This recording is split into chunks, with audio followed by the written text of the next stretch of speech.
Ok, motor de Sunfen, lo acabamos de testear, el que va a ser reemplazado. El diagrama nos muestra low voltage y high voltage diagrama. En el low voltage se marca T1, T5, T3 con la línea 1 y el T8, T2 y T4 con la línea 2, pero no funciona. Ahora probamos con high voltage, T5 y T1 línea 1 y T8, T3, T2 van independientes y la T4 es la que recibe la línea 2 y funcionó. Comprobado. Ahora aquí en este motor que nos reemplazaron te marca 115 voltios, 230 voltios.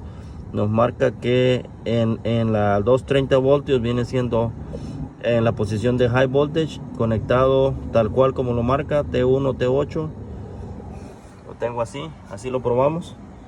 T1, T8, el T2, T3, T2, T3 y T6 las tenemos guarneados solos, y el T4 recibe la línea y funciona correctamente.